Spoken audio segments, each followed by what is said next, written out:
Day 14. I have a mild cold. Been on the streets too long. It's starting to get to me. But what's really eating at me each and every day on this case is there's still no sign of Carmen. She drove a jalopy, and it was the loudest and junkiest car from the lot. You always knew when Carmen left home, except for now. I was approached one Saturday by her sister, Maria. The doll was in tears. She hadn't heard from Carmen in over a week, and she'd visited her apartment only to find Carmen and the jalopy vanished, gone into thin air. Troubled, Maria offered me a price I couldn't refuse, one that was the only reason I'd return to detective work. But I'd need help, though. Although the academy days were always rough, there was one cop always by my side. I called him up and it nearly brought tears to my eyes. Anyways, Danny was saddened to hear of the disappearance of Carmen. Maria held a conference in secret with the both of us detectives. She put her trust in us to find her sister and to examine if there'd been any foul play. We'd look into it. Got any suspects? I said to Danny in a sexy voice. I got a few. Well, whip it out. Whip them out. You sure you're ready for these lunatics, Vinny? Lunatics are my specialty. Throw them down.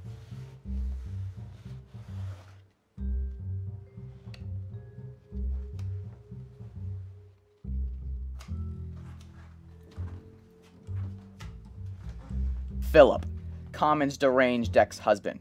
They's been arguing like cats in water all year. Susan, Carmen's deranged ex-husband Philip's deranged ex-girlfriend. She was always jealous of Carmen's good looks. Bernard, Carmen's deranged ex-husband Philip's deranged ex-girlfriend Susan's cousin, twice removed. He runs a butcher shop down the street from Carmen's apartment. It was said he always had a thing for Carmen.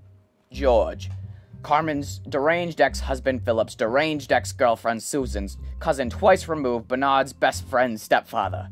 He's a taxi driver. And lastly, Robert. I got nothing on this guy.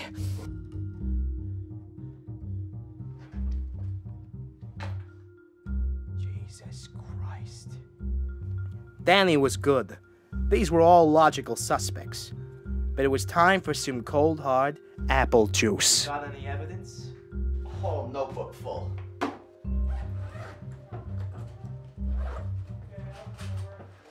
We busted out our boards of usual suspects. This was no game.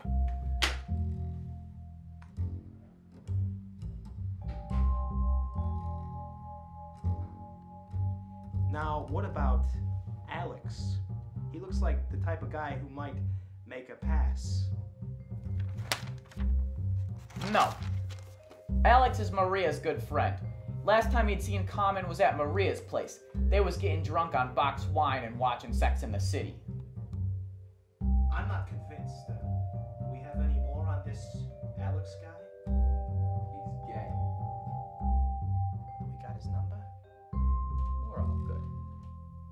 Alright, so Alex is out of the picture. What about the triplets? Eric, David, and Joe. Wasn't they in some sort of bad business transaction?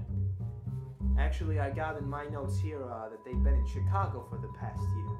Maria told me she'd paid him off to live there. Now, what about Herman or Richard? Yeah, they've both got solid alibis. They was in Maria's anger management class.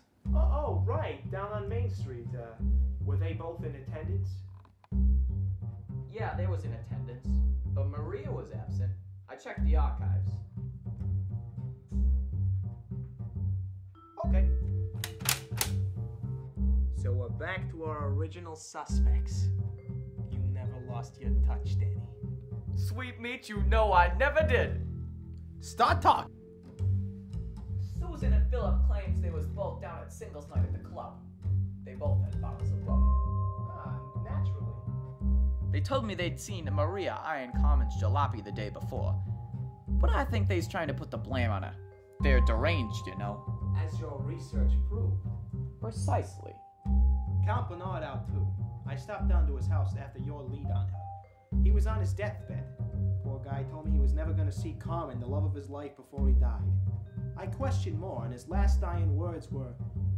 Hold on, I have it written down. Oh, here it is. Maria! Maria! Maria did it. But I figure he's just deranged. Of course. I did some further research on George, the cabbie. He's a very secure cat. He keeps a security camera in his cab. He showed me his last tape to prove he had an alibi. He was driving Maria and Common's dead body to Bernard's butcher shop. You don't say. Hold on a second. That's a good lead. What was he doing with the dead body? I don't know. Maria had it with him. Damn. I thought we had him. So anyways, Maria had this bottle in her hand, and she seemed kind of irate. She kept mentioning Bernard and how much she didn't like him. Did the bottle have anything written on it? I don't know. George and I made it out to say, scenic. But you know me, Vinny. I was never good with the spelling. You remember the academy days. Of course. Must have been a knockoff of Tylenol. Wait! You got a lead? No! Maria had a headache and she probably borrowed the cheap pills off of Carmen's body, hence her angry behavior with George. That makes sense. Say, did we ever find out how Bernard died? He died with some kind of poison in him, but he was a butcher, so it was probably food poisoning. Right, because butchers deal with food. So George seems innocent, leaving us with Robert.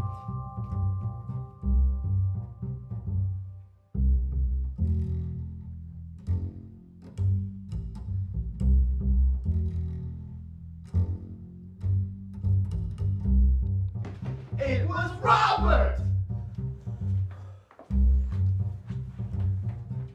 What evidence you got on him? Nothing. Jesus Christ. Call Maria!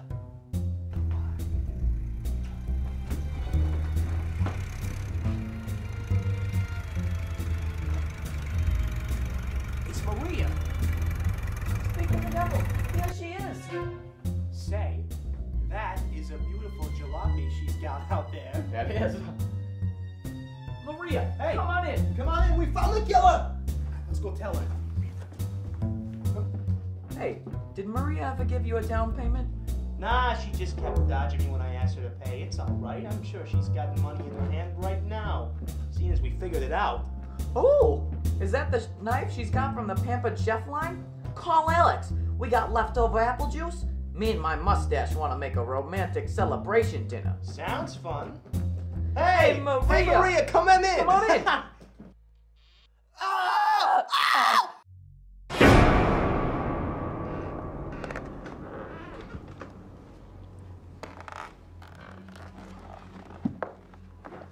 We were born to be detectives, and one day me and Danny would die detectives. The Academy would hunger for our talent again after we'd cracked this case.